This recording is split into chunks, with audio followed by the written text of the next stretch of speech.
안녕하세요. 오늘은 깔라마경을 공부할 겁니다. 자, 깔라마경을 공부하기 전에 간단하게 깔라마경을 왜 공부해야 되는지 말씀을 드리도록 하겠습니다. 깔라마경은 시작이 이렇게 돼요. 부처님이 케사푸타라는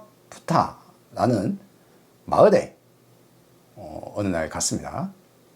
그러니까 그 마을에 살고 있는 깔라마라는 성씨를 가지고 있는 깔라마인들 시족 마을인 거죠. 예, 케사푸타라는 마을에 살고 있는 깔라마인들이 물어보는 거예요.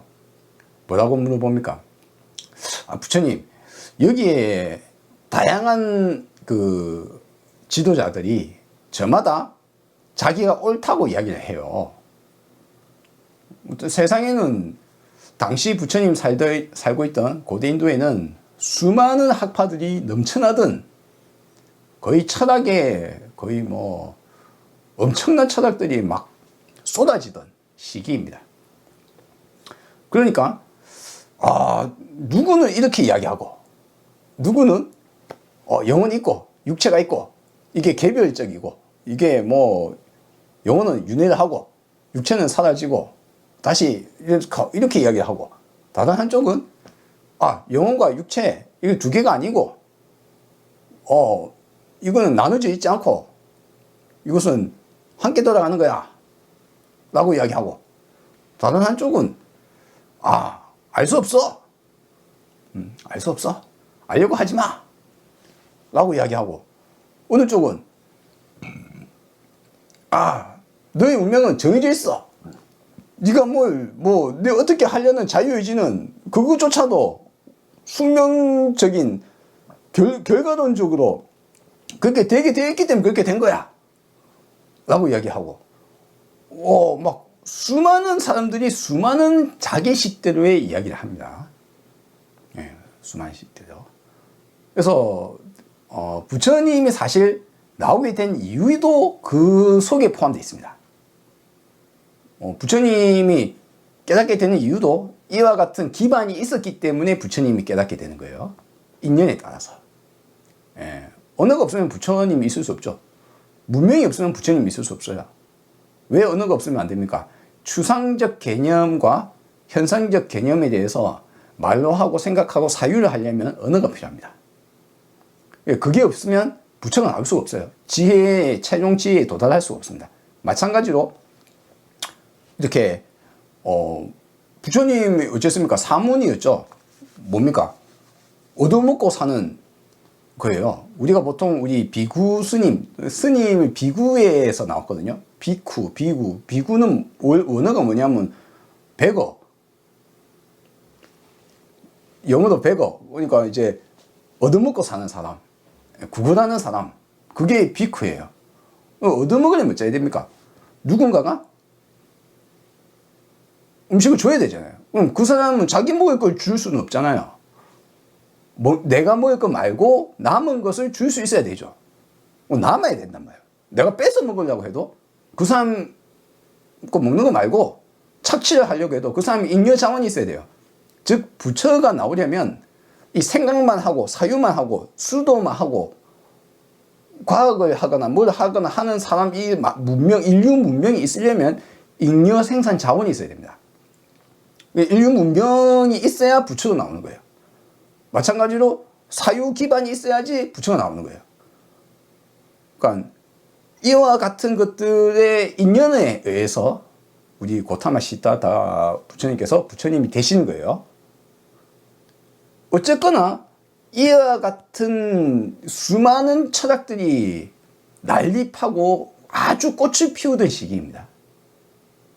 철학은 아주 기묘해서 지식과는 좀 다른 면이 있습니다. 지식은 계속 바뀌어 나가고 쌓이고 합니다.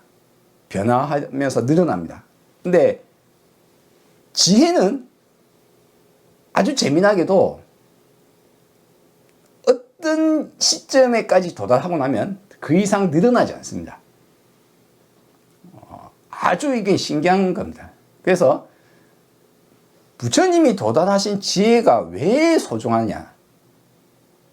그때 꽃피운 이 부처님의 가르침이 2600년이 지난 현 시대에도 단 하나도 발전하지 않고 그대로 우리가 새롭게 발견하면 아 그렇구나 하고 배울 수 있는 아주 소중한 지혜이기 때문에 이것은 사실 발전할 수 있는 성질의 것이 아니에요.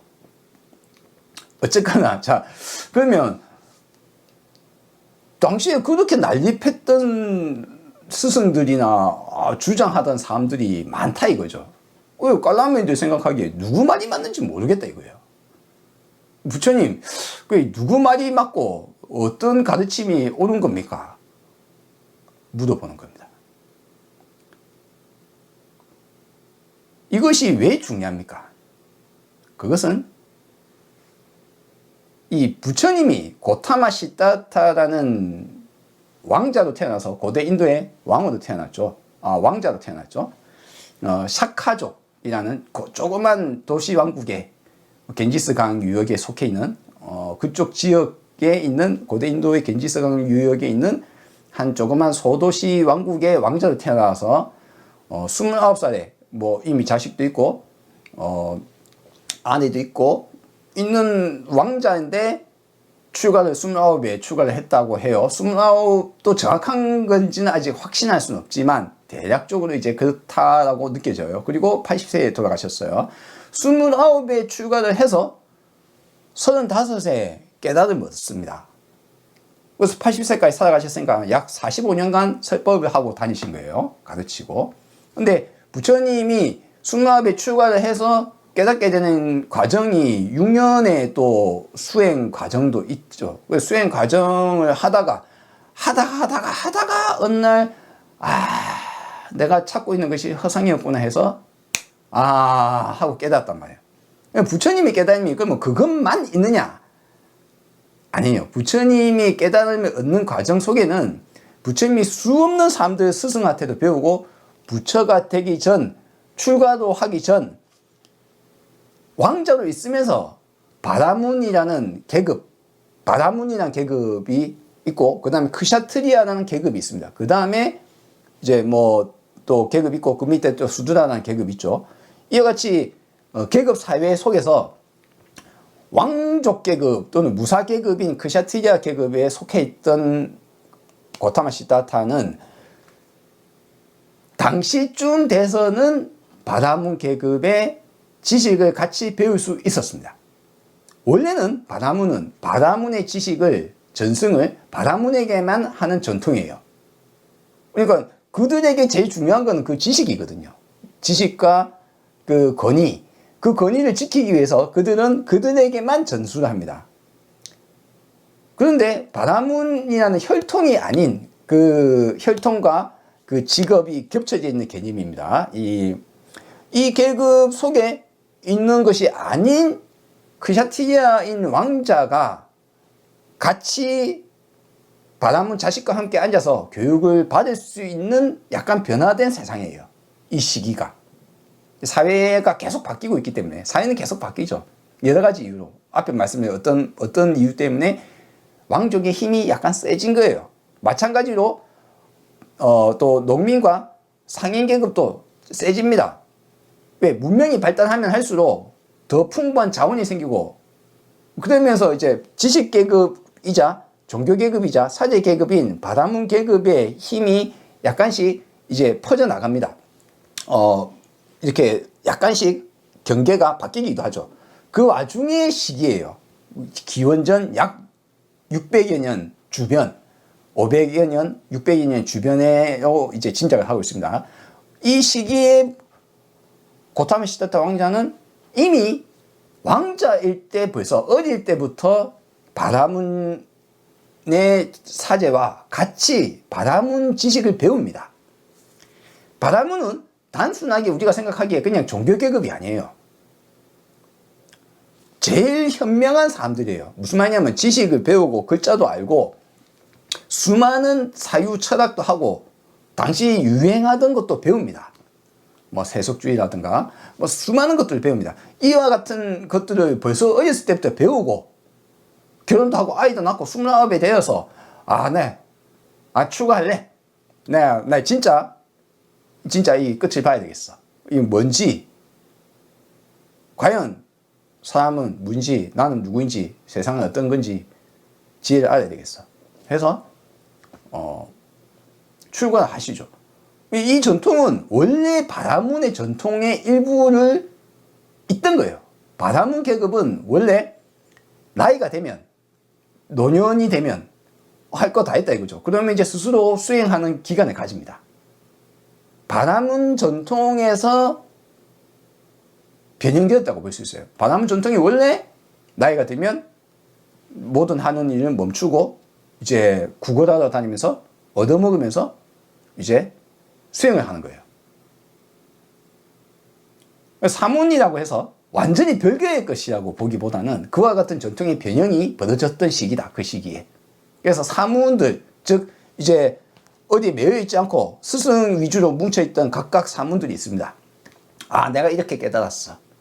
그 수많은 사문들도 있던 시기예요. 그들이 각각 주장하고 있는 거예요. 그러다 보니까 어느 가르침이 옳은지 잘 모르겠습니다 라는 거예요. 이게 왜 중요하냐? 부처님 본인도 똑같은 걸 겪었고 우리도 똑같은 걸 겪고 있어요. 우리는 불교라는 이름에 마치 하나인 것처럼 들리지만 사실 불교 안에는 수없는 학파들이, 분파들이 고대 시대에도 벌써 이미 분파 시대, 부파 시대라고 보통 불립니다. 부처님 돌아가시고 몇백 년 흐르고 나니까 부처님의 가르침이 이거야 라고 하고 각각 주장하는 거예요. 여러분들 무슨 말인지 느낌이 오십니까? 부처님 당시에 부처님도 수많은 가르침 속에서 어떤 것이 옳은지 판단을 해야 됐고, 부처님이 깨닫고 나서 부처가 와서 이야기하는데 여러분들 무슨 말인지 이해를 하시는지 모르겠어요. 부처님이 왔는데 그 사람이 깨달았다라고 소문은 들었다 이거예요. 그런데 진짜 그 사람이 깨달은지 아닌지 여러분은 알 수 있겠습니까? 내가 깨닫지 못했는데 그 사람이 깨닫는지 아닌지 내가 어떻게 알아요? 말을 듣고 그런가, 뭔가 현명한 말을 하는구나 라고 귀의를 하겠죠. 그러니까 묻고 듣고 하는 과정이 있는 거예요. 언제나. 수많은 사문들이 난립하던 곳에서의 깔라마인들, 케사푸티라는 마을에 있는 깔라마인들이 부처님한테 물어보는 것은 마찬가지로 우리가 지금 현 시대에 살면서 수많은 학파들이 있어요. 불교 내에. 고대 2500년, 2300년 전, 200년 전쯤에 벌써 수많은 분파가 벌어졌고 그것들의 일부들이 나누어져서 남전, 북전, 현재 제일 큰 흐름으로는 지금 남전, 지금 제가 하고 있는 깔라마경도 남전 경전이죠. 앞에 바로 했던 뱀의경, 수타니파타도 남전 경전이고, 물론 수타니파타에 있는 팔개송경은 북전으로도 넘어가 있어요. 번역이 돼서. 어쨌든 이게 막 섞여 있어요. 경전 섞여 있다기보다는 공통된 분모가 많습니다. 남전 경전이나 북전 경전에 내부적으로는 비슷한 용어들이 많아요. 그러니까 불교라는 색채를 갖고 있죠. 아예 다를 것 같으면 불교라고 안 하겠죠. 기본 개념이 무상, 무화. 세상은 변화해 나가고 항상하지 않고 나라는 것은 이것이라고 할 만한 것은 존재치 않는다 라고 하는 무화 개념과 무상 개념은 양쪽에 다 갖고 있어요. 기본은 다 갖고 있는데 해석이, 방법이 또는 생각이 다른 거예요. 다르기 때문에 다르게 전달됩니다. 학파가 생기고 분파가 생깁니다. 부파가 벌써 부처님 돌아가시고 뒤에가 수도 없이 늘어나요. 그러면 그들이 각각 주장하겠죠. 우리가 옳다.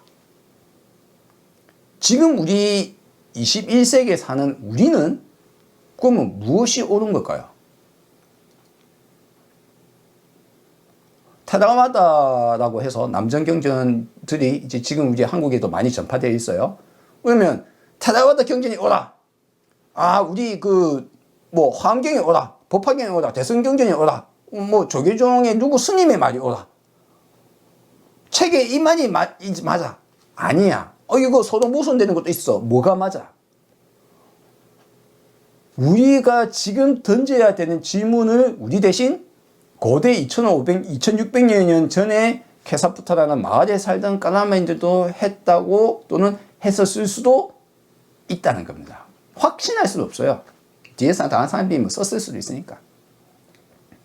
그러나 그게 사실인지 아닌지가 중요한 게 아니라 정작 중요한 것은 그 질문에 있습니다. 뭡니까? 그것이 옳은지 아닌지 우리가 어떻게 알 수 있습니까? 무엇이 옳은 말입니까? 우리는 뭘 따라야 됩니까? 그렇죠? 제가 벌써 두 번째 경에서 그랬죠. 두 번째 경에서 오라파람을 떠나라. 이것이 원인이, 이것의 결과가 아니라 이것이 원인이다. 이것을 해야 탐진치에서 벗어난다라고 제가 뱀의경, 수타니파타 뱀의경을 제가 제 나름대로 번역했죠. 제 나름대로 원인을 설명했습니다. 그러면 저는 다른 학파인 거예요. 여러분 입장에서. 다른 경전, 수많은 다른 경전들은 우리나라 한역된 모든 거의 99%의 경전들, 수타니파타 뱀의경을 보시면 원인과 결과가 제가 말한 것과는 반대로 적혀 있습니다. 그리고 나는 그것이 잘못됐다. 이것은 이렇게 봐야 된다. 이렇게 해석돼야 된다. 이렇게 번역이 되어야 한다. 원래 내용은 이것이다. 라고 제가 주장했다 칩시다. 그러면 그것이 내 말이 맞는지, 저 사람들, 나머지 사람들 99%가 그렇게 되어 있는데, 한역경전뿐만 아니라 일어경전도 그렇고, 영문경전도 그렇고, 심지어는 뱀의경을 1, 2, 3, 4경 이외에 제가 제 주장으로는 5, 6, 7, 8, 9 뒤로 가면 갈수록 덧붙여 왔다. 라는 저의 주장이 맞는지, 아니면 다른 사람이 맞는지 우리는 어떻게 알 수 있습니까? 여러분은 그걸 어떻게 알 수 있습니까? 우리가 불교 경전을 공부하고 불교를 공부한다는 것은 바로 이와 같은 문제점에 부딪힐 확률이 높습니다. 이게 단순하게 완전히 쫙 모여져 있어가지고 부처님의 가르침이 단 하나 글씨 한자도 안 틀리고 정확하게 적혀 있으면 우리는 고민할 필요 없어요. 그렇죠? 고민할 필요 없어요. 그냥 그대로 받아들이면 됩니다. 그대로 그 속에서 그것이 무엇인지 이해하기 위해서 노력만 하면 돼요. 그런데 문제는 이겁니다. 책에 쓰여 있거나 누가 스승이 말한다고 해서 그것이 사실인지 아닌지 우리는 알 수 없다는 점이 문제예요. 누군가는 번역을 잘못하고 누군가는 잘못 쓰고 누군가는 잘못 이해하고. 왜? 책이나 사람이 말하는 것은 사람이 하는 일이거든요. 신이 하는 게 아니잖아요.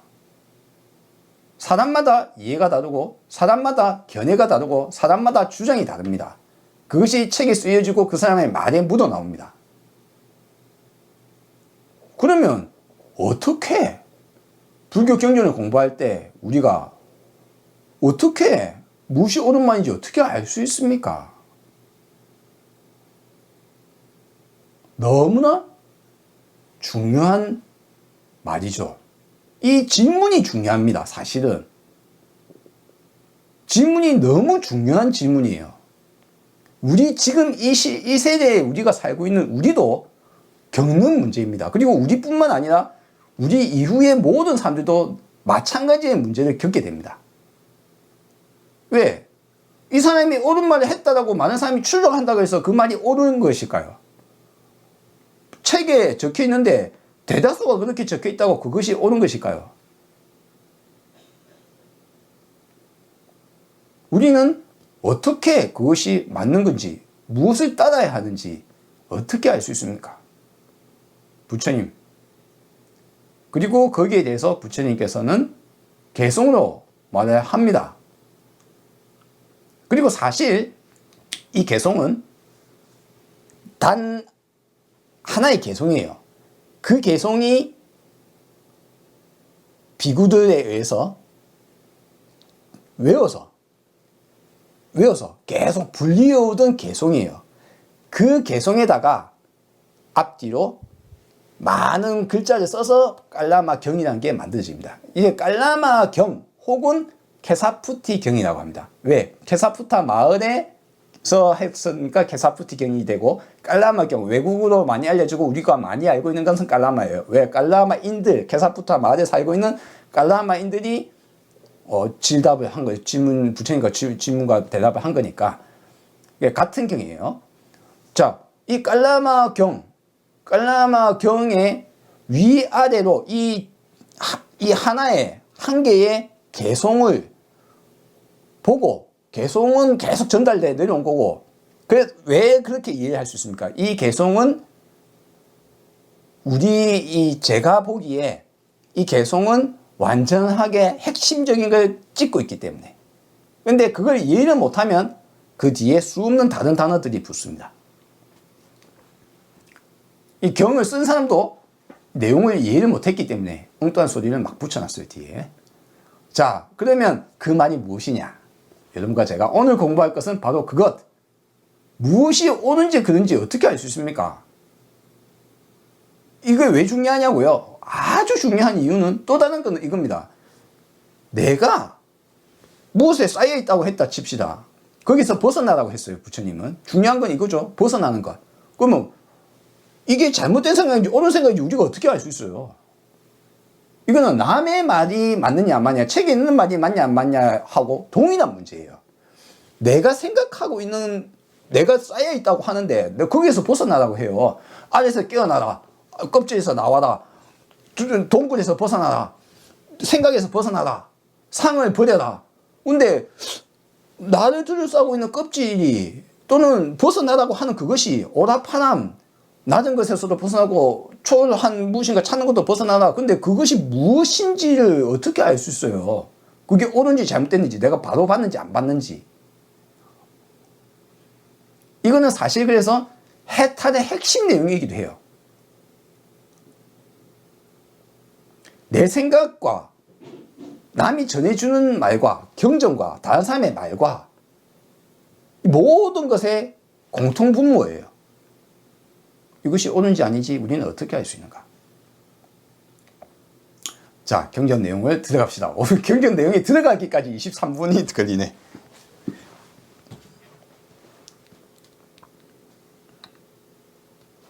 자, 제가 읽어 드릴게요. 자, 다음과 같은 것들을 그대로 받아들이지 말라. 이렇게 보시면 돼요. 원형은 좀 다른데 개성으로는 이렇게 시작을, 자, 이제 들어볼게요. 반복해서 들어서 얻은 것이라고 해서, 반복해서 들었다 이거예요. 반복해서 들었으면 그런 것 같다고 느껴질 수 있겠죠. 대대로 전해져 내려온 것이라고 해서, 대대로 전통적으로 전해져 내려온 것이라고 해서, 소문으로 들었다고 해서, 남들이 막 수근수근 하고 있죠. 지금 여러 사람들이 소문에 지금 그렇다고 하더라고요. 경전에 적혀 있다고 해서, 경책에 적혀 있어. 추측에 의해 그렇게 보인다고 해서, 공리에 의해 나온 결론이라고 해서, 공리는 뭡니까? 이제 모두가 다 그렇다고 생각하는 어떤 원리, 정확한 원리, 그걸 공리라고 합니다. 공리에 의해서, 공리에 따라서, 거기에 따라서 나온 결론이라고 해서, 명상 중에 떠오는 표상이라고 해서, 자, 명상. 고요히 앉아서 했더만 머릿속에 뭔가 탁 떠올랐다 이거예요. 표상. 명상 중에 떠오르는 생각이다 이거죠. 이미 숙고된 개념이라고 해서, 이미 숙고된 개념은 뭡니까? 숙고되었다. 그걸 보통 우리로 하면 뭡니까? 상식. 그쵸? 상식이잖아. 상식에 따라 보면, 왜냐하면 그건 이미 다른 사람들도 다 그렇다고 생각하는 숙고된 개념이니까 그걸 상식이라고 보통 표현을 합니다. 그러니까 이미 숙고된 개념, 다른 사람들도 다 그렇다고 깊이 생각했다고 라고 여겨지는 숙고된 개념이라고 해서, 권위 있는 사람이 한 말이라고 해서, 우리 권위 있는 사람들이 어떤 사람이 있습니까? 뭐 대학교 교수님, 아주 유명한 학자, 어디 누구 대통령의 말, 어디 아주 멋져 보이는 사람, 권위 있는 사람, 능력 있어 보이는 사람, 전문가로 보이는 사람. 자, 이 사문이 우리의 스승이라고 해서, 이 사문이 우리의 스승이니까, 스승의 말이니까, 그렇다고 해서 그대로 따르지 마라. 여기는 10개가 있어요. 10개. 방금 제가 말씀드린 것이. 자, 다시 한번 또 들어봅시다. 반복해서 들어서 얻은 것이라고 해서, 대대로 전해져 내려온 것이라고 해서, 소문으로 들었다고 해서, 경전에 적혀 있다고 해서, 추측에 의해 그렇게 보인다고 해서, 공리에 의해서 나온 결론이라고 해서, 명상 중에 떠오른 표상이라고 해서, 이미 숙고된 개념이라고 해서, 권위 있는 사람이 한 말이라고 해서, 이 사문이 우리의 스승이라고 생각해서 스승의 말을 그대로 따르지 마라. 와, 그럼 도대체 뭘 따르는 말이야?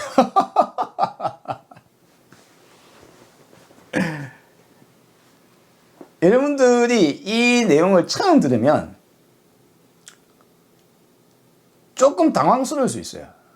그리고 누군가는 절대 이해 못합니다. 이해를 할 수 없어요. 이 말은 소위 말하자면 책에 적혀 있다고 해서 믿지 마라 돼 있죠. 그대로 따르지 마라. 스승이 말했다고 해서 그대로 따르지 마라. 이 사문은 우리의 스승. 그러면 예를 들어서 내가 우리 부처님을 우리 사문의 스승으로, 이 사문이 너무 훌륭해 보인다. 우리 부처님이 와서 이야기했는데, 석가모니라는 사람이 와서 했는데, 정말 내가 스승을 모셔야 되겠어. 스승이 했다. 스승이 말했어요. 그럼 스승이 한 말이라고 해서 그대로 따르지 마라. 여러분들은 이렇게 안 느껴질 수 있어요. 와, 내가 생각해보니까 그만 말이 맞는 것 같아. 추측을 하거나 아니면 논리적으로 공리, 즉 원칙에 따라서, 앞에 제가 우리의 원칙이 뭡니까? 원인과 결과. 그쵸? 우리도 나름대로 공리를 갖고 있는 셈이에요. 어쨌거나 그런 공리에 의해서 나온 결론인데, 그쵸? 공리에 따라서 참 논리적으로 생각했다 이거예요. 논리적으로 생각해서 나온 결론이다 이거죠. 그런데 그것도 그대로 따르지 말아요. 그렇다고 해서 그대로 따르지 마라. 전문가가 왔다 이거예요. 우리가 권위 있는 사람, 다들 저 사람은 정말 지금 현재 가장 권위 있는 사람이야. 이 분야에서 가장 권위 있는 사람이야. 그 사람의 한 말인데 그 사람의 말이라고 그대로 따르지 마라. 아니, 그러면은 이 말에 따르자면 도대체 무엇을 물어본 거는 무엇이 옳은지 그른지, 누구를 따라야 되는지, 무슨 말을 해야, 어떤 사람의 말이 옳은지 그른지 어떻게 알 수 있고 누구를 따라야 됩니까? 라고 물어봤는데, 근데 이런 것들 다 따르지 말라고 하면, 그대로 따르지 말라고 뭐 어떻게 해요? 이게 질문에 대한 대답이 될 수 있습니까? 여기에 따르자면 도저히 누구의 말을 따를 수가 없어요.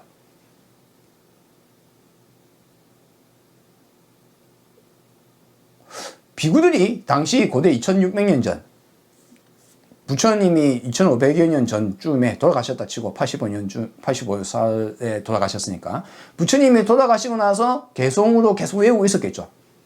이 개송을 외우고 있었어요. 이거는 딱 정해진 개송. 이게 깔라마경 안에 무려 3번이 나옵니다.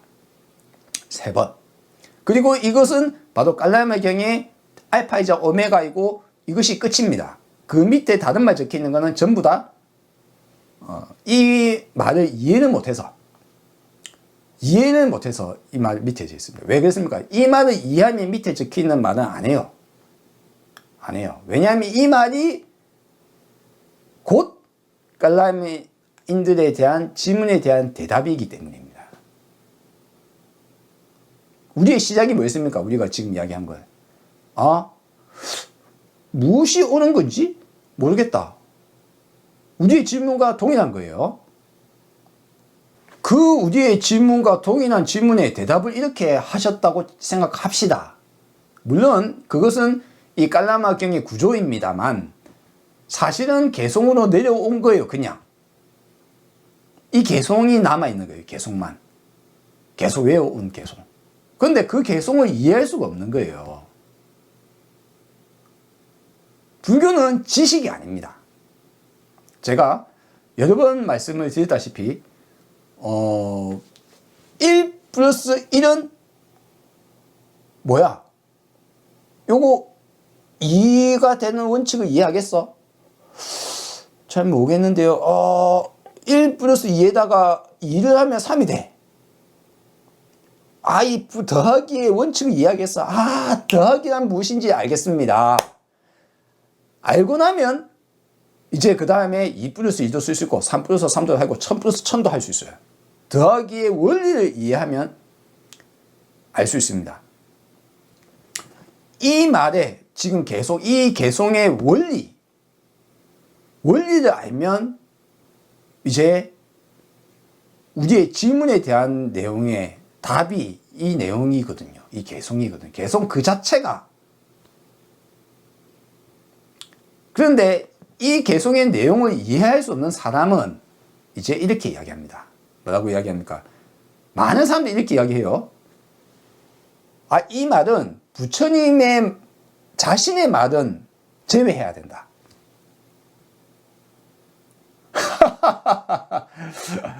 웃긴 이야기죠.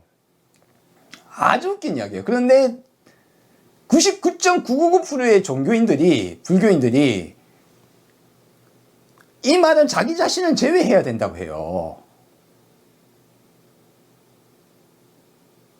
그러니까 불경을 제외해야 된다 라든가 부처님의 말씀은 제외해야 된다거나 그대로 믿고 따라도 돼. 그렇게 이야기를 하고 있단 말이에요. 그러면 그 사람은 부처님의 말씀을 이해를 못하고 있는 거예요.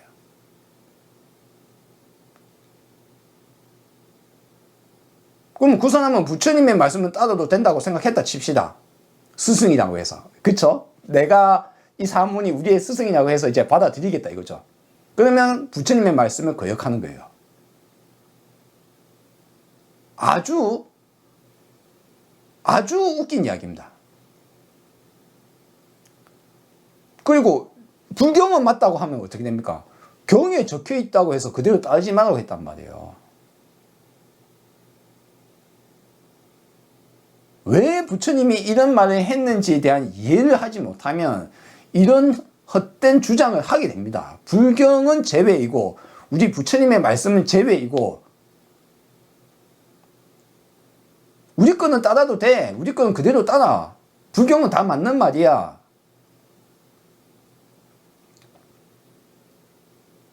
이해할 수 없는 사람, 부처님의 말씀을 따낼 수 없는 사람, 인정할 수 없는 사람. 왜 인정이 안 됩니까? 인정을 할 수 없다는 것은 그렇지 않기를 바라는 거거든요.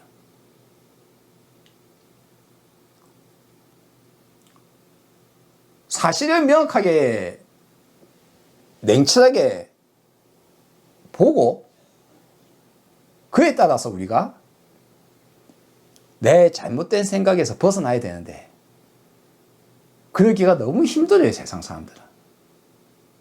먼저 자신의 주장이 먼저 떠오릅니다. 이해할 수 없는 말을 들으면 이해할 수 없는 말이 과연 그럴까라고 질문을 던져야 되거든요. 앞에 제가 뱀의경에 한번 다시 돌아가 볼까요? 뱀의경에 문구는 연근, 연애뿌리, 연애뿌리, 꽃, 그리고 이 연못 아래, 그리고 마지막에 잠입해 있다 라는 단어가 좀 모여 있다 이거예요. 그러면 이 말이 도대체 뭔 말이지? 뭔 말인지 모르겠는데. 그래서 이렇게 번역을 합니다. 연못에 들어가서 연꽃과 뿌리를 잘라내듯이 라고 붙여가면서 상상을 해서 결론을 내요. 더 깊게 과연 이 단어에 과연 잘라내듯이라는 것을 부처에게 해석이 되는가? 뿌리가 연꽃 이 아래에, 연못 아래에 잠입해 있다. 뿌리가 연꽃의 이 연못 안에, 연꽃의 그 바로 밑에 연못 아래에 잠입해 있다. 끝. 아, 결과에 원인이 있구나. 욕망의 원인이 있구나. 라고 생각을 하려면 참호해야 됩니다. 스스로. 내 생각이, 그리고도 그것이 맞는지 또 한 번 참호해 봐야 돼요. 그것조차도 짐작이잖아요. 우리가 번역이라는 것은 그야말로 짐작 덩어리입니다. 심지어는 동일한 말을 듣고도 사람은 짐작을 해야 돼요. 번역뿐만 아니라 적혀있는 말을 듣고도 그것을 이해를 하려면 우리가 짐작을 해야 돼요. 이게 이 말인가?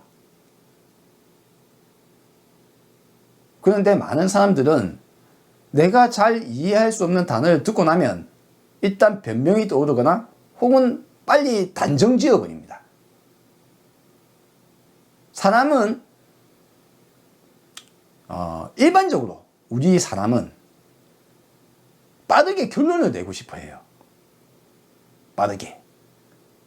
다 그렇게 피고 제발 좀 그냥 정답을 알려줘. 누구 말이 옳은가요? 이 사람 말이 옳다고 하면 그 사람 말을 따랐으면 좋겠는데 누구 말이 옳은지 모르겠어요. 부처님은 근데 사문의 말도 따르지 말라고 하고 전통에 내려온 것도 따르지 말라고 네가 생각하기에 그럴듯하다고 해서 추측해서 그럴듯하고 해서 하지 말고 원리 원칙의 공리에 따라서 내가 이렇게 논리적으로 추론해서 나온 결론이라고 해서 그것도 따르지 말고 스승이 한 말이라고 해도 따르지 말고 그대로 따르지 말고 이렇게 적혀 있으니까 그럼 뭐 어쩌라고.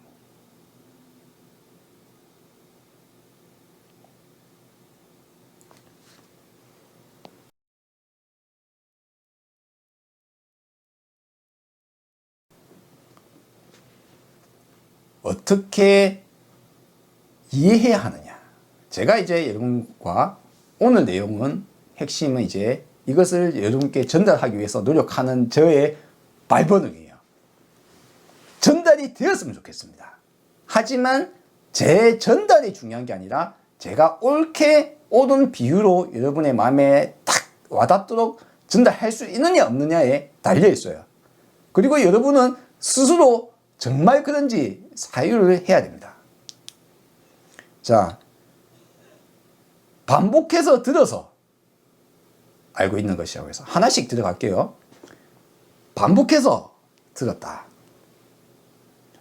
우리는 반복해서 듣습니다. 우리의 교육과 학습은 언제나 반복해서 듣는 거예요. 그리고 반복해서 듣는 것은 사실같이 느껴집니다. TV에서 반복해서 코카콜라를 마시면서 맛있어. TV에서 피자를 먹으면서 이 피자 정말 맛있네. 반복해서 듣고 나면 사고는 그냥 글로 흘러가 버려요. 그게 맞지. 코카콜라 맛있는 거야. 이 피자 맛있는 거야. 이거 좋은 거야. 그래서 광고는 어떻게 합니까? 광고는 자주 노출시키고, 그리고 광고는 멋있어 보이는 이미지를 붙여서 광고를 합니다. 반복해서 노출되면 우리는 그냥 받아들여요. 우리의 뇌는 반복 노출되면 그렇다고 받아들이는 것이 우리의 뇌입니다. 우리가 언어를 배울 때 어떻게 배웁니까? 반복해서 배워요. 엄마 하다 엄마.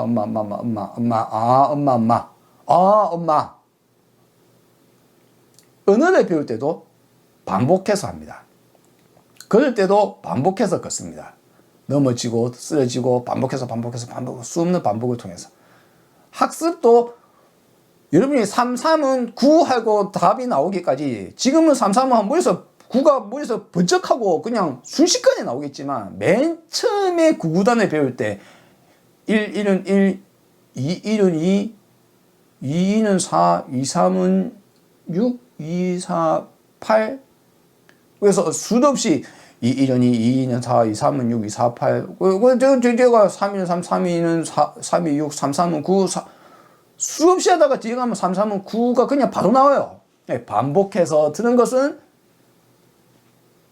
그때부터는 사고가 거치지 않습니다. 우리는 이 아주 반복을 하다 보면 그것은 그 다음에는 이 사고를 중간 사고, 표면 의식의 사고를 거치지 않고 결론이 나오도록 만드는 이 우리의 인간의 생명체의 기본 논리입니다. 이게 그렇게 구성이 되어 있어요. 왜냐하면 내가 자주 쓰는데 그걸 또 생각을 반복해서 하려면 느리잖아요. 빨리 나올 필요가 있거든요. 중요하기 때문에 반복하고, 반복하니까 그걸 빨리 하려고 하는 거예요. 피아노를 치는데 피아노를 처음 배울 때처럼 드듬드듬거리면 피아노를 칠 수 없잖아요. 아주 자주 반복하다 보면 손은 저절로, 음표 보면 저절로 그냥 손이 가요. 그렇죠? 그게 되어야 돼요. 하려고 노력해요. 반복합니다. 우리는 반복하는 것은 뒤에 가면은 사고의 흐름에, 복잡한 사고의 흐름이 아니라 뒤에 가면은 중간 단계 건너뛰고 순식간에 팍팍팍 건너뛴다기보다는 그것이 빨라져요.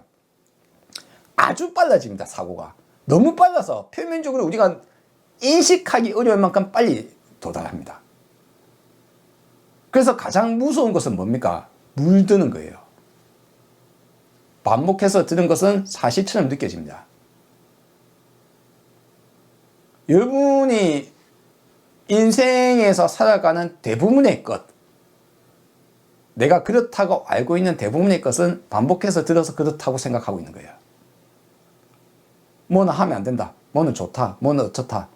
이것은 좋은 거야. 이건 나쁜 거야. 여러분은 그걸 처음에는 한두 번 노출될 때는 그럴까 하고 할 수도 있지만 수없이 노출되고 나면 그건 당연한 게 돼요. 뒤에 가면.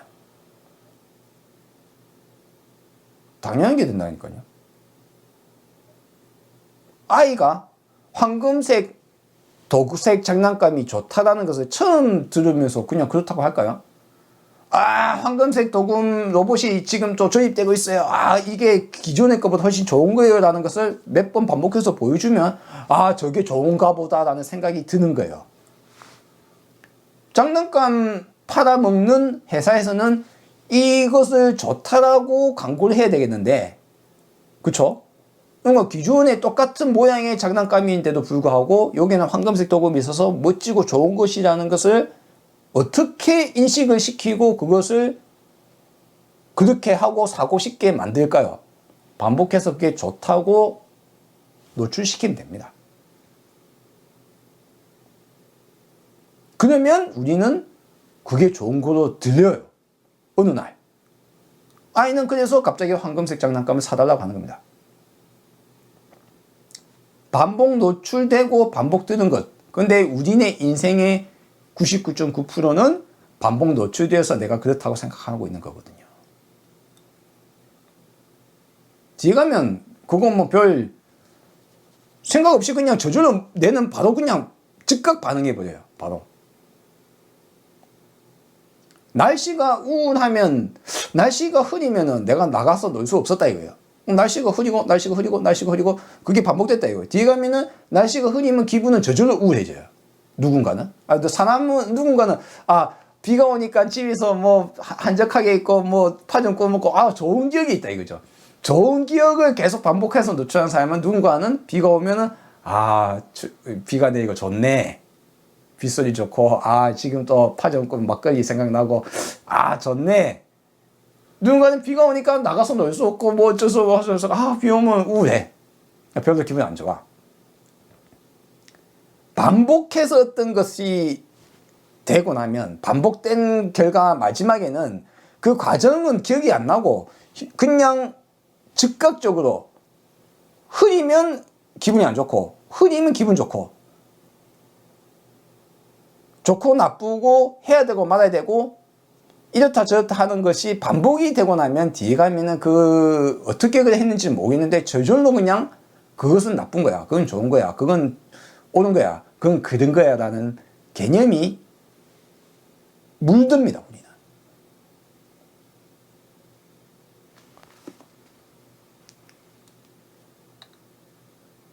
두 번째 들어갈게요. 대대로 전해져 내려온 것이라고 해서. 대대로. 전통적으로. 그쵸. 전통적으로. 우리 아버지도, 우리 할아버지도, 그저께부터도, 와, 우리 전통이 원래 그랬어. 원래. 전통적으로 내놓은 거니까 옳은 거야. 그대로 따라야 해. 최근에 정부에서 얼마 전에 발표를 했었어요. 이걸 왜 정부에서 발표하는지 모르겠지만, 명절에 제사 지내는 것은, 원래는 명절에 제사를 지내는 게 아니라고 발표를 했어요. 근데 우리는 입장에서는, 과거에 제사를 지내왔던 사람들 입장에서는 황당한 말이에요. 아니, 명절마다 제사를 계속 지내왔는데, 추석과 설에 맨날 제사를 지내는데, 왜 갑자기 그 이야기 했을까요? 코로나를 끝나고 나니까 이제 명절에 제사를 지내느냐 마느냐, 코로나 시국에 모여서 제사를 못 지내서 잠시 제사를 안 지냈던 적이 있었거든요. 집집마다 종류마다 다르겠지만 어디서는 억지로 했었을 때도 있었고, 마치고 나니까 이제 사회적 이슈 중에 하나인 거예요. 제사 지내느냐 마느냐. 근데 전통적으로 그래 왔다라고 우리는 생각하고 있지만, 사실 진짜 전통에는 따져보니까 명절에 제사 지내는 것은 얼마 되지 않은 거예요. 그러니까 이제 사회적으로 발표를 했죠. 근데 사람의 생각이, 제사를 갑자기 지내지 마라 하면 제사 지내야 된다고 생각하는 사람은 거부감이 일어나고, 제사는 당연히 지내야 되는 건데 뭔 소리 하는 거야. 누군가는 원래 제사는 안 지내는 거네, 명절에는 제사 지내는 거 아니네, 그럼 우리가 맞네. 그럼 중간에 왜 그랬지? 전통은 계속 바뀌는 겁니다. 전통이 옳은 것이냐 그런 것이냐 알 수 없어요. 전통은 전통일 뿐이에요. 그런데 우리는 전통적으로 내놓은 것에 약합니다. 매우 약해요. 우리나라는 전통적으로 아버지와 면전에 대고 담배를 필 수 없어요. 이분이 요즘에 담배 안 피는 사람이 많으니까 좀 그렇긴 한데, 전통적으로 담배를 피면 안 돼요. 그쵸? 우리는 전통적으로 술은 어른한테 배워야 된다고 하죠. 그러면 술은 어른과 같이 마시는 거죠, 한마디로 처음에. 그럼 이 전통은 옳은 겁니까? 아닌 겁니까? 바로 옆 나라 조금만 이동해서, 조금 먼 거리도 아니고 한국의 바로 옆에 있는 나라 일본에 갑시다. 일본의 전통에서는 아버지와 아들이 같이 담배를 피는 것은 별 문제가 없어요. 왜? 별 문제 없어요. 근데 아버지가 술을 마시는데 아들도 같이 앉아서 술을 마시는 것은 전통적으로 별로 좋게 안 봐요. 그들이 느끼는 술 문화와 우리가 느끼는 술 문화, 그들이 느끼는 담배에 대한 생각과 우리가 느끼는 담배에 대한 생각이 서로 다른 겁니다. 그러면 우리 생각이라는 것은, 우리의 전통이라는 것은 과연 옳은 것인가? 당장 조금만 옆에 가니까 전혀 다른 건데, 우리의 생각이라는 것은, 우리의 전통이라는 것은 그냥 전통일 뿐이다. 전통이라고 그대로 따르는 것이 아니다. 의심을 해봐야 된다. 과연 그러한가?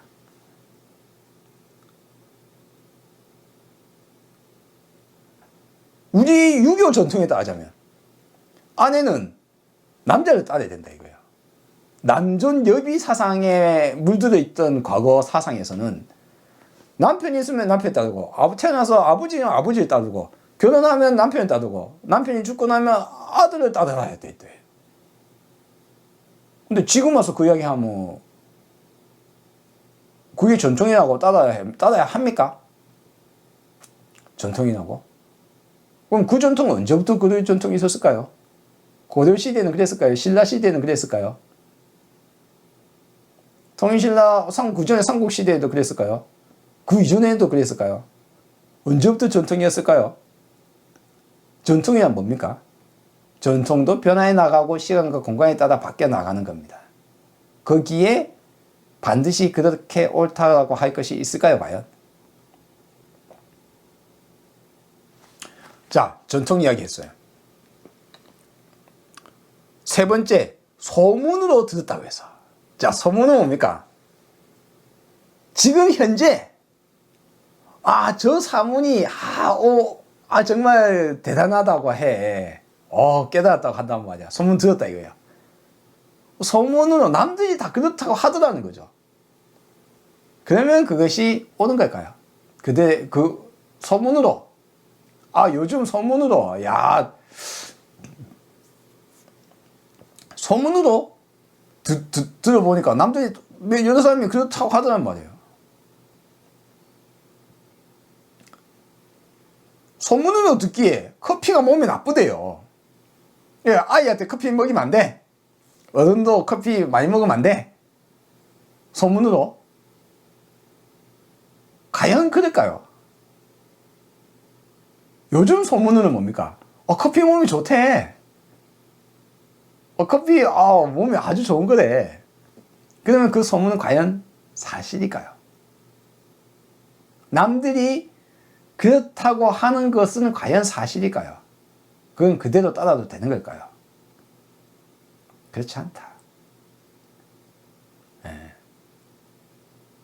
소문으로 들었다고 그것이 옳다고 생각하지 마라. 과연 그런지, 과연 그럴까? 경전에 적혀 있다고 해서. 경전. 이때 당시에는 경전, 보통 책으로 쓰여지는 건 아주 중요한 것만 쓰겠죠. 그리고 부처님 당시에는 거의 책이라고 할 만한 것도 별로 없었을 가능성이 있어요. 기원전 600년 전쯤에 만약 있다 손 치면은 어떻게 막 쓸 수 있는 어떤 공간에 점토판 또는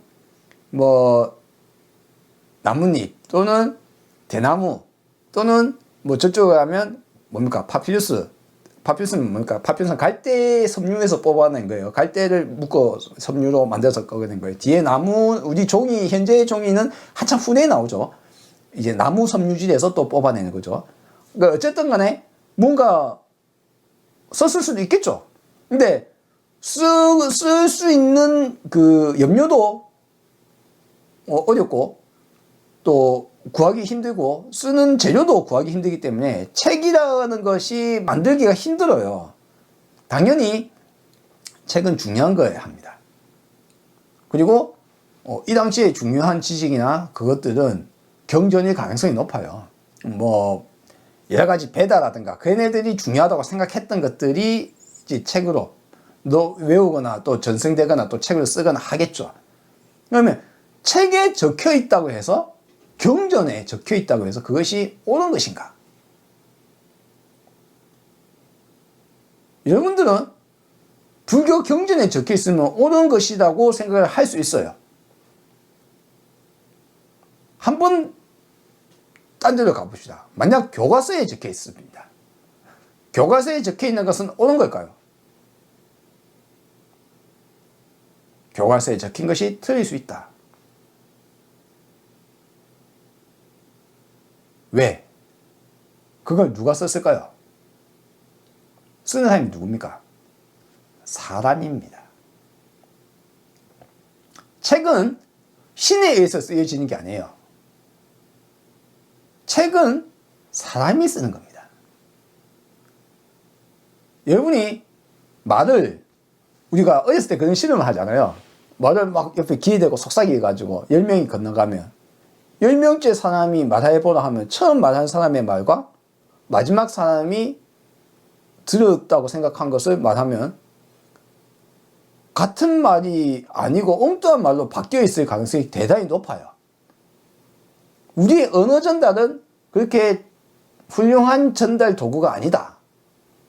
언어가 없으면 전달하려는 노력조차도 힘들지만 우리의 이해 과정, 인간이라는 동물은 우리는 착각하고 오해하고 잘못된 판단에 들어가고 수 없는 잘못을 저지를 수 있는 동물이다. 인간이 쓴 것이 완벽할 리가 있습니까? 없습니까? 없어요.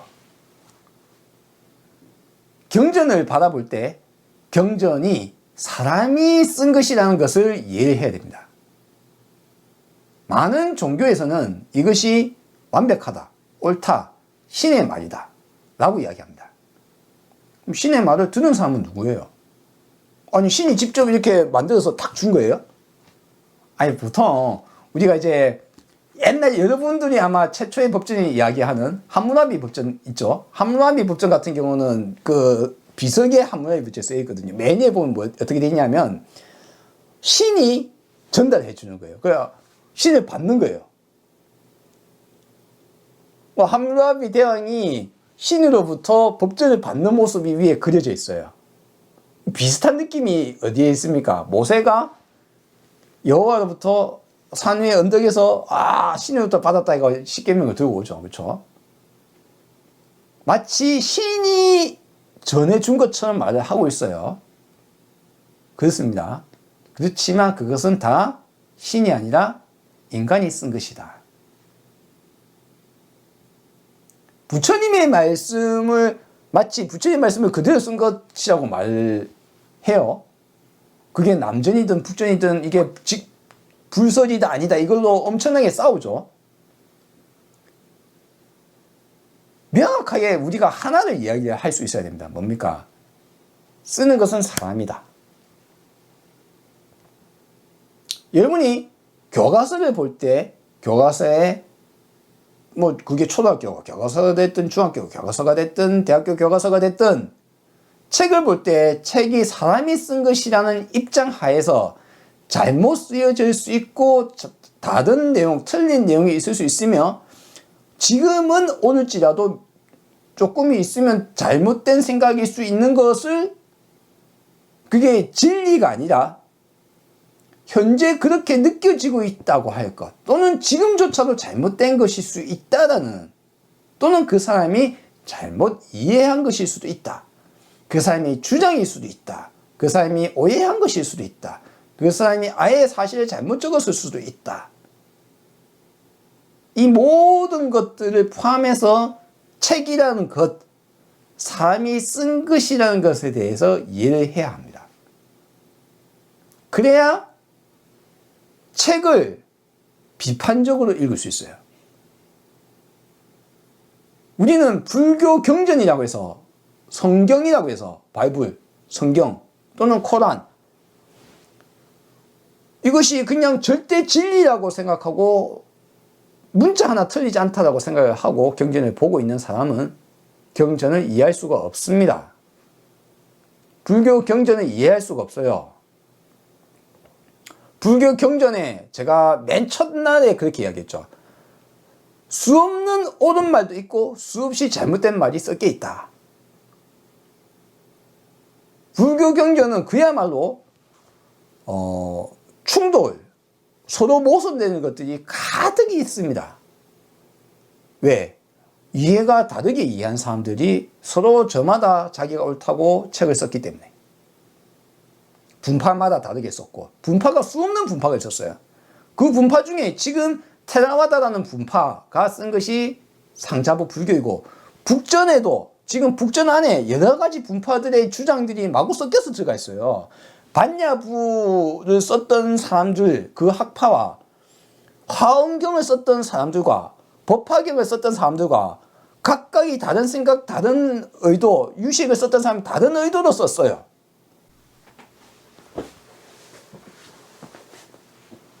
그러니 주장이 서로 모순될 때도 있는 거예요. 아미타부를 이야기하거나 간센보살을 이야기하거나 보현보살을 이야기하거나 천상계 신을 이야기하거나 천마 마왕을 이야기하거나 윤회를 이야기하거나 문자 그따위 벌이라고 이야기하거나 모두 다 공하다고 이야기하거나 뭔가 있다고 이야기해서 유식을 이야기하거나 식은 있어. 다 공해. 라는 것과 서로가 서로를 이해를 못하거나 서로가 서로의 주장을 인정할 수 없거나 불교 안에 남전 불교인 테라와다 뿐만 아니라 북전 불교 안에서도 수없는 갈래가 있고 남전 불교 안에서도 남전 불교 경전이라고 모은 사람은 부다다사라는 사람이 이걸 부다고사라는 사람이 이걸 이렇게 경집을 뭐 나름대로 했다서 칩시다. 그러면 그 사람이 혼자 이 모든 그 수많은 경전을 일일이 다 확인해서 했을까요? 아니면 그 전에 것들조차도 다 섞여 있는 것들을 그 사람이 모았을까요? 그 사람 입장에서 어떤 건 쳐내고 어떤 것은 안 맞고 여기 안 맞고 해서 기준에 따라 모았겠지만 모으기 전에도 이미 수없이 쓰여지고 말아지고 했던 학파마다 또는 분파마다 시대가 지날 때마다 사람이 썼던 것들이 모조리 다 들어가 있어요. 경전, 남전 경전 안에 서로가 모순되는 것들이 가득 들어가 있습니다. 우리는 뭘 따라야 됩니까? 책에 쓰여 있다고 해서 그대로 따르면 안 됩니다. 그쵸? 왜? 인간이 썼기 때문에. 그러면 무엇이 어떤 책이 옳고 책의 내용 중에 어떤 부분이 옳고 어떤 것이 잘못됐는지 우리는 어떻게 판단해야 합니까? 지금 계속 똑같은 이야기잖아요. 우리가 지금 어떤 스승의 말이 옳은 겁니까? 누구의 말이 옳은 겁니까? 누구의 말을 따라야 됩니까? 책에 쓰여 있다고 해서 그대로 따르지 마라.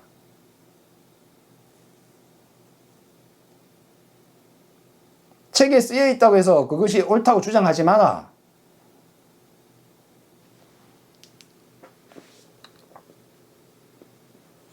다음 제가 할게요. 추측에 의해서 그렇게 보인다고 해서 추측, 인간의 추측은 알파와 오메가가 다 추측입니다. 우리가 그렇다고 느껴지는 그 모든 것은 추측이에요. 이걸 제 단어로 표현하자면 짐작입니다. 이 내용은 제가 아주 자세하게 써둔 것이 책이 한 권 있어요. 간단하게만 책 하나 소개할게요. 이건 책인데 저는 책 사라고 안 해요. 왜냐하면 책은 공짜로 풀었습니다. 인공지능과 착각이라는 내용입니다. 이거는 온라인에 공개를 해줬어요. 그러니까 여러분은 누구든지 볼 수 있어요. 이제 카피래프트 식입니다. 저 책은 한 4개월에 걸쳐서 썼는데 인공지능과 착각이라는 제목은 그 안에 담겨 있는 내용이 바로 짐작에 대해서 다루고 있습니다. 인공지능이 뭔지 궁금하신 분, 그리고 짐작이나 착각이 무엇을 착각이라고 하는지 궁금하신 분은 저 책을 보세요. 저 책은 어디서 볼 수 있습니까? 제가 보는 이 영상의 채널 정보란에 들어가시면 채널 소개하는 거 있잖아요. 채널 정보 눌러보시면 그 안에 링크가 있습니다. 인공지능과 착각에 대한 책을 온라인으로 볼 수 있는 링크가 제공되어 있으니까 누르시면 무료로 보실 수 있습니다. 내용은 A4 용지로 양면 인쇄를 했을 경우 약 80매 정도 되는 분량이에요. 문자 수는 공백 포함해서 약 20만 자 정도 됩니다. 인공지능과 우리 인간에 대한 내용의 핵심이 짐작이거든요. 인공지능도 짐작하고 인간도 짐작한다. 내용의 중요한 내용이 그겁니다. 그래서 짐작에 대해서 확실하게 좀 배워보고 싶으신 분은 책을 직접 보십시오. 바로 인터넷으로 보실 수 있어요. 책을 인쇄해서 보시는 게 좋아요. 볼 때 좀 편합니다. 어쨌거나 인간은 짐작한다. 인간은 추측한다. 지리의 짐작이라고 들어보셨죠? 그럴 것 같은 거예요. 하늘에 구름이 우우 몰려왔어요. 하늘이 시꺼매지고 있어요. 비 올 것 같아. 그게 뭡니까? 짐작이에요. 그렇죠? 추측이죠. 근데 비 올 것 같아라는 짐작이 들었다 이거예요. 추측이 들었어요. 근데 비가 올까요? 안 올까요? 올 수도 있고 안 올 수도 있죠.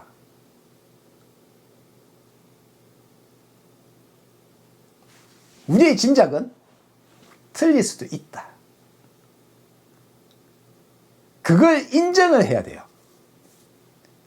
그걸 인정을 안 하면 짐작이 무엇인가를 확실하게 이해를 해서 짐작하고 있다는 것, 추측과 짐작이 잘못될 수 있다는 것을 이해를 하고 나면 내 짐작에 대해서 확신을 가지지 않습니다.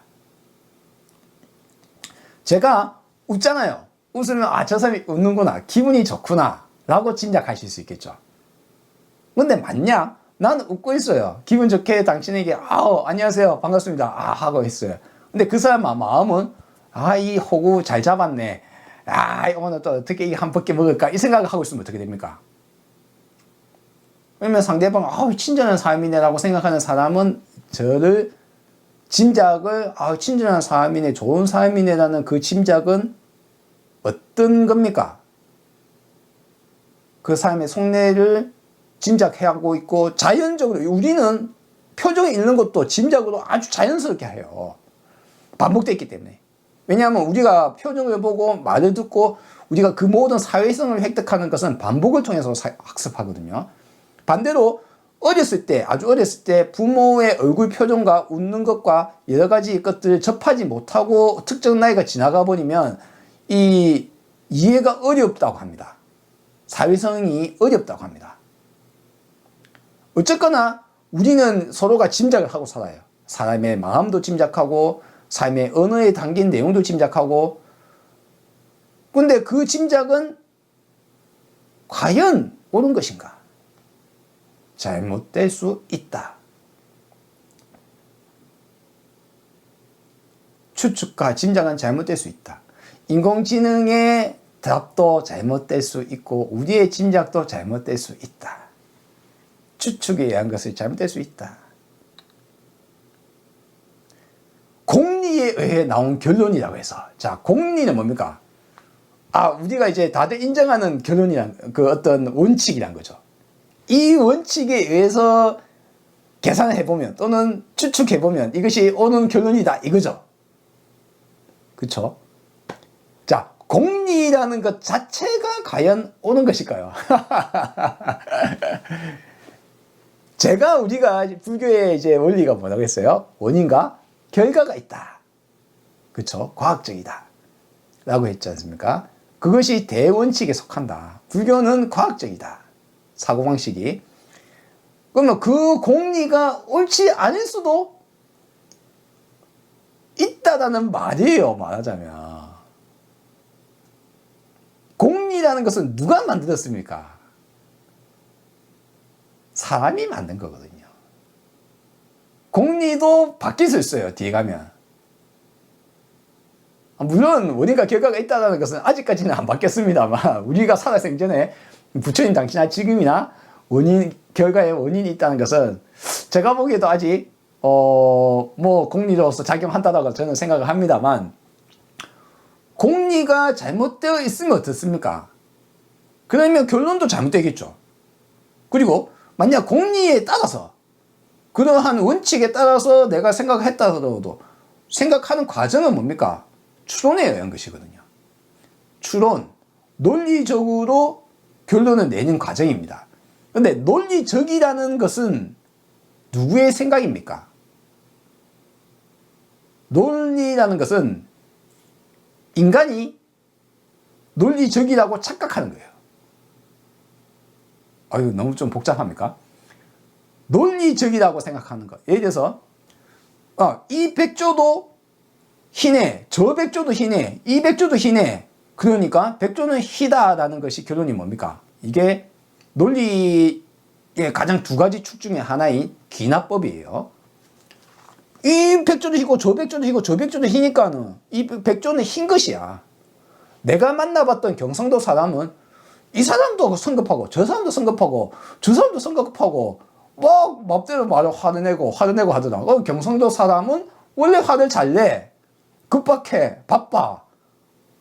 라고 나는 봤다 이거예요. 그러면 경상도 사람은 화를 낸다라고 내가 결론을 내면 어떻습니까? 경상도 사람의 전체에 대한 성급한 결론이죠. 경상도 사람 중에 느긋하고 화도 잘 내지 않는 사람을 만나면 이 결론은 깨질 거 아닙니까? 백조가 이 백조도 있고 저 백조도 있고 내가 본 것은 다 흰 백조니까. 근데 어느 날 갑자기 검은 백조를 또 발견하는 순간 내 결론은 잘못된 게 되거든요. 귀납법은 현재 내가 관찰할 수 있는, 내가 현재까지 관찰할 수 있는 내 관찰 속에서 결론이 나오게 돼 있어요. 근데 내 관찰이 모두가 다가 아니게 되면 어떻게 됩니까? 새로운 걸 관찰을 하게 되는 순간 결론은 잘못된 결론으로 바뀌게 됩니다. 그런데 나는 세상의 모든 것을 볼 수 있을까요? 내가 모든 경상도 사람을 만날 수 있을까요? 세상의 모든 존재하는 백조를 다 만날 수 있을까요? 있을지 없을지, 내가 만난지 안 만난지를 우리는 알 수 없기 때문에 결론이 완벽하게 오는 건지 아닌지 우리는 확신을 할 수 없어요. 이게 귀납법의 틀 속에서 과거에 그랬어, 과거에 그랬어, 지금도 그럴 거야 라고 했다 칩시다. 그러면 근데 오늘 과거에 그런 것과 다른 것이 벌어지면 어떻게 됩니까? 과거부터 지금까지 한 번도 안 그랬는데 오늘부터 만약 다른 것을 발견하고 나면 이 결론이 잘못된 거예요. 그럼 내가 지금까지 봤던 것들이 과연 세상의 모든 걸 본 것일까? 자, 귀납법은 그렇습니다. 연역법, 추론의 두 가지를 제가 말씀드리는 거예요. 논리적인 거. 하나는 귀납법이 있고 하나는 연역법이 있어요. 세상에 이러이러한 원칙이 있다 이거예요. 원칙에 따르면 이것은 옳은 결론이다 이거예요. 근데 원칙이 잘못되면 어떻게 됩니까? 원칙이 잘못되면 결론이 잘못된 걸로 결론이 나요. 옛날에 아리스토텔레스, 고대 그리스의 아리스토텔레스는 이렇게 이야기했어요. 세상에 완벽한 것은 원이다. 세상에 에테르라는 것은 변치 않고 영원한 것이다. 자, 그러니까 하늘에 저 해와 달은 천체, 즉 하늘이 있고 하늘의 위에 박혀있는 해와 달과 별은 에테르다. 뭐 달은 뭐 조금 색 모양이 조금씩 바뀌게 되니까 그렇겠지만 어쨌거나 자세히 관찰하면 뭔가 그림자에 가려졌다는 걸 볼 수 있는데 어쨌거나 하늘에 뭔가 있는 거는 동그란 거야. 그게 완벽한 거야. 실제 태양은 동그랄까요? 실제 지구는 동그랄까요? 완벽한 원이 아니거든요. 어쨌거나 뭐 영원한 거야. 그래서 그랬다라고, 그러면 태양도 지구도 영원하고 변치 않고 바뀌지 않는다라고 생각을, 라는 연역법을 두고 결론이 그래서 그러니까 뭐 어떻다라고 나오면은, 근데 원래 내용이 잘못되면 어쩌면 됩니까? 그러면 그 밑에 나온 결론은 다 잘못된 거거든요. 여자는 남자를 따라야 되라는 대원칙 아래, 그쵸? 대원칙 아래, 그 대원칙, 그것이 대원칙이다 이거죠. 대원칙 아래, 그러면 여자가 태어나면 아버지를 따르고, 아버지가 결혼을 하면 남편을 따르고, 남편이 죽으면 아들을 따르라는 개소리를, 그런 개소리를 했었단 말이에요. 여자는 주권은 어디가 간 데 없고, 근데 대원칙인 여자는 남자보다 남존여비, 여자는 남자를 따라야 된다라는 이 생각이 기분이 잘못되면 밑에 거는 다 잘못된 거였다는 거죠. 그럼 매니의 원칙은, 매니의 그렇다는 연역법적 제일 최초의 기준이 잘못되면 밑에 건 다 잘못된 거거든요. 연역법의 문제입니다. 그런데 우리는 매니에 적혀 있는 것이 사실인지 아닌지 우리가 알 수 없다는 문제점이 있습니다.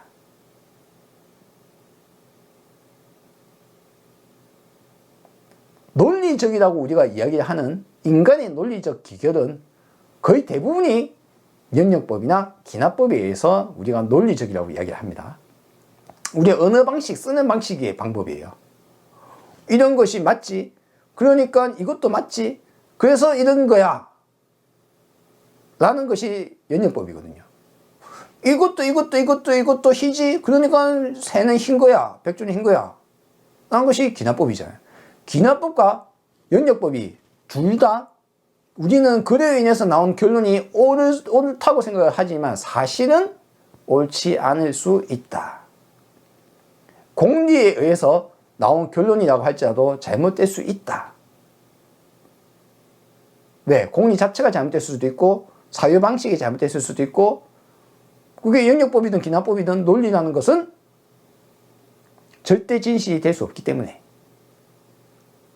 인간에 의해서 나온 결론이 있기 때문에 잘못될 수 있다.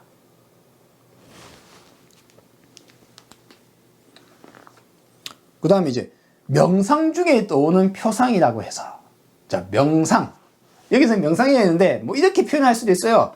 뭐 숙고 깊은 생각에 빠져서 라고 생각이 떠올랐다 이거예요.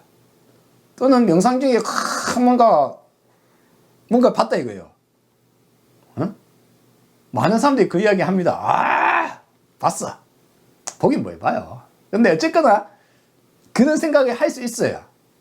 특히 과거에 뭐 선정이라든가 여러 가지 수행법이 당시에 이미 있던 시기거든요. 부처님 이전에 수없이 오래전부터 아마도 아리아인이 침입하기 전 드라비다인의 고대 전통에 이미 명상이 있는 것으로 보이고 있습니다. 현재는 기원전 3000년 전 그때 점토판에 보면 막 이렇게 앉아있는 모습이 있어요. 가부좌 틀고 앉아있는 모습이 더 오래전부터 있었던 것으로 보입니다. 어쨌거나 명상, 숙고 여기서 원래 선정은 생각을 떠나는 건데 이거 잘못 가면은 꼭 명상 중에 여러 경험을 해요 사람들. 그건 실제 명상이 아니라 명상이라고 생각하는 엉뚱한 것을 했을 때 드러나는 상황이거든요. 그리고 명상의 상태에 있는 아주 명경지서 같은 맑은 마음 상태에서 내린 결론조차도 또는 거기에서 떠오른 또는 표상, 느끼는 생각, 머릿속에 떠오른 모습일지라도 그것은 누구에 의한 것입니까? 인간에 의한 것이에요. 우리의 감각은 우리를 속이고 우리가 착각하고 우리가 엉뚱한 생각을 하게끔 만듭니다. 무엇 때문에? 무엇이? 우리의 뇌가. 우리의 감각과 우리의 인식, 우리의 인지는 우리를 속이고 우리를 엉뚱하게 만드는 확률이 대단히 높습니다. 인간이 내린 결론에 완전한 정답이 아닐 수 있다. 명상 중에 그 사람이 관세음보살 봤어. 나는 하나님 봤어. 나는 부처님 봤어.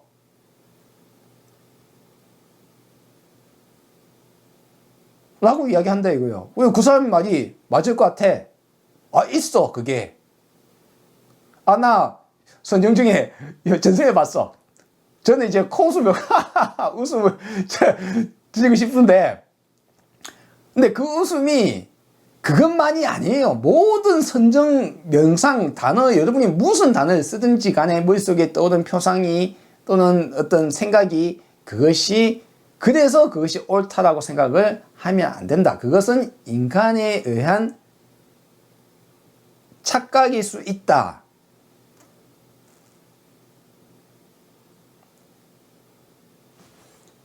인간이기 때문에. 이제 다음 볼게요. 이미 숙고된 개념이라고 해서 이미 숙고는 뭐 한 명에 의한 걸까요? 아니죠. 다른 사람들이 여러 번 숙고해서 그렇다는 통념이 된 거예요. 일종의. 그걸 뭐라고 합니까? 앞에도 말씀드렸다시피 상식이에요. 그런데 상식은 마치 전통과 마찬가지로 현대의 상식.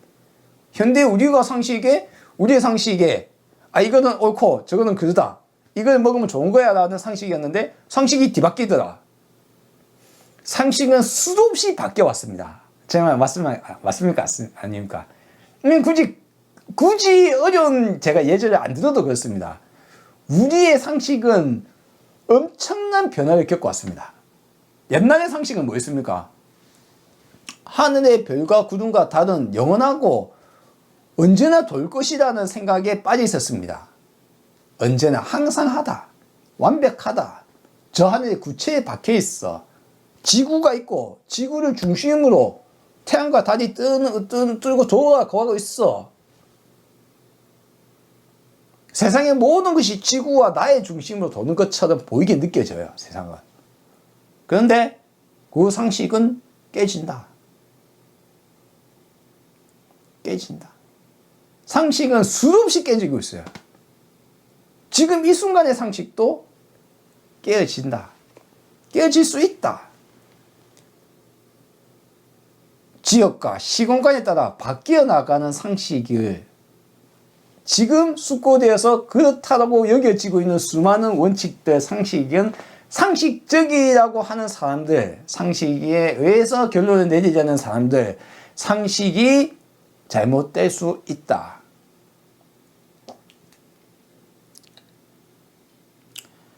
권위 있는 사람이라고 해서 우리가 보통 전문가, 유명한 스님, 멋진 목사, 신부, 또는 대통령, 교수, 뭐라고 해야 됩니까? 학자, 저자, 시인, 뭐라고 해도 좋습니까? 유력한 사람, 대단한 사람, 멋있는 사람, 능력이 있어 보이는 사람, 전문가, 의사, 유명한 의사, 저 깨달았다는 사람, 달라이라마, 종정,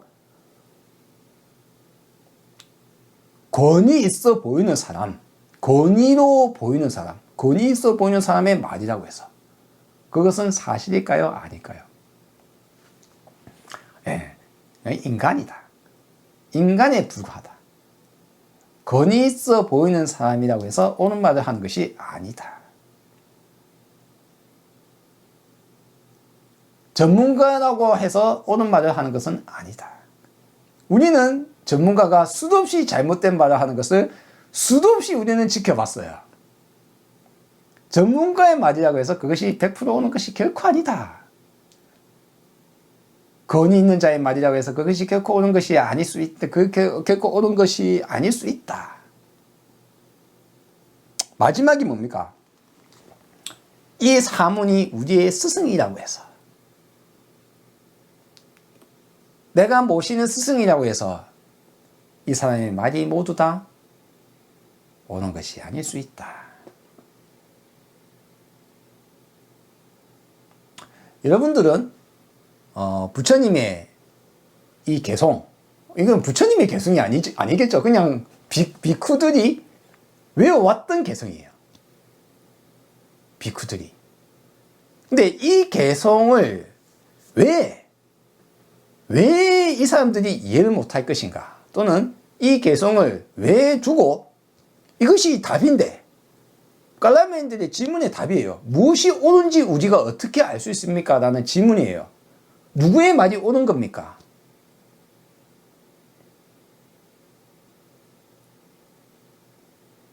누구의 말이 옳은 겁니까?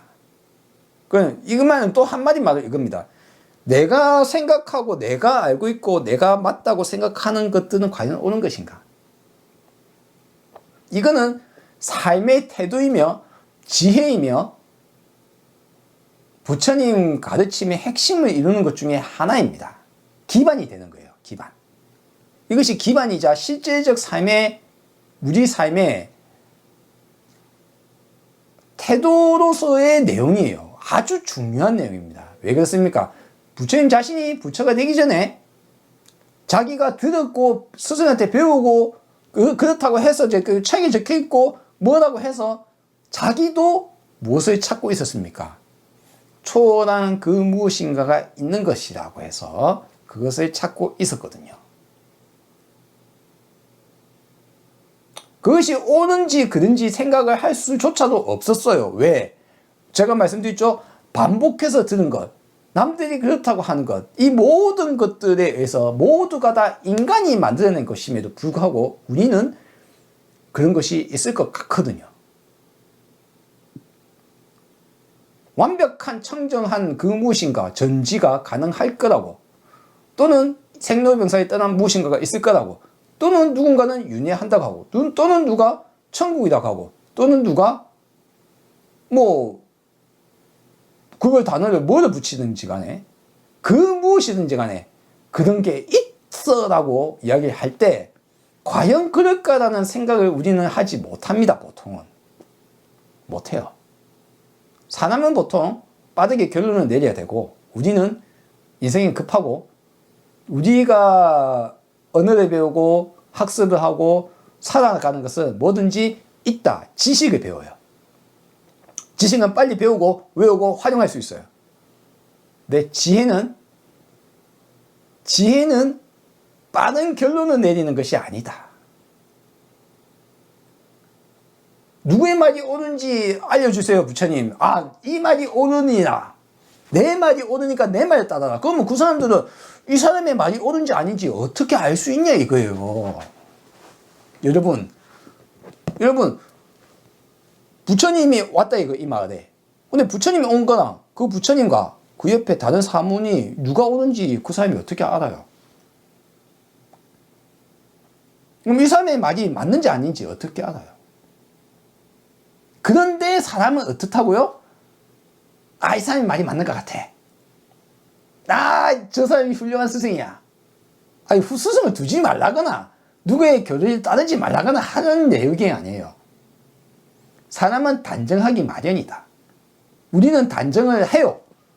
책을 보고 제가 단정을 지어서 여러분께 1에서부터 4개송이 이거는 원래 개송인 것 같고 그 뒤에 뭔가 붙은 것 같아 라고 제가 제 짐작을 여러분께 마치 그것이 사실인 것처럼 이야기했듯이 그것은 제 짐작에 불과하잖아요. 짐작에 불과해요. 이것이 옳은 번역이라고 제 주장에 불과해요. 그런데 사람은 단정을 내리려고 해요. 자주.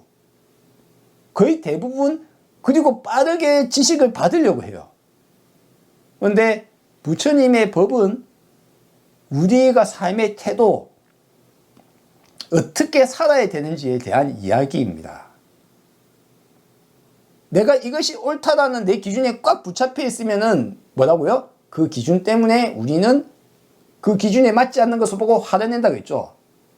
이것이 난 옳다고 생각했기 때문에. 탐진,치 중에 첫 번째 진이 내가 옳다고 생각했기 때문에 난다고 했잖아요. 다른 사람과 논쟁하고 투쟁하고 싸우고 내가 옳다고 하는 건 뭡니까? 내가 이게 옳다고 생각하기 때문에. 근데 과연 그것이 옳은 것인가? 무엇이 진리라고 너는 생각하고 있는가? 부처님의 법은 우리가 무엇이 옳다라고 생각하는 것, 과연 그런지, 과연 그러한지 생각해 보아라. 거기에 집착하고 있는 것은 아닌가? 그게 잘못된 지식이라면 니 어떻게 할래? 니 평생을 막 이것이 옳다고 막 주장했잖아. 근데 어제까지 이것이 정말 중요하고 이건 지키지 않은 애 다 보고 쳐야 된다 해가 마녀 체육했는데 오늘 가만 보니까 내가 생각이 잘못됐단 말이에요. 그럼 어쩔 거예요? 근데 우리 역사 속에 유대인은 나쁜 놈들 해가 죽이거나 이 사람은 우리랑 다르고 노비로 써도 되니까 노비로 쓰고 노예로 쓰거나 저거 우리 뭐는 저거 나쁜 사람이면 저건 뭐라고 해서 해왔습니다.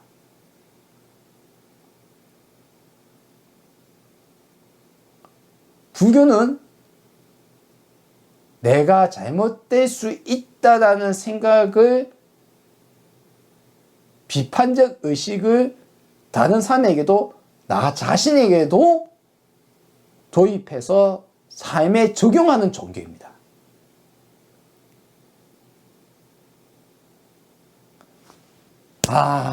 내가 안다고 생각했던 것, 내가 집착하고 있던 것, 바로 그것, 오라파란 뭐 하나에 내가 매여 있는 그것, 나를 둘러싸고 있는 그것이 과연 옳은 것인가?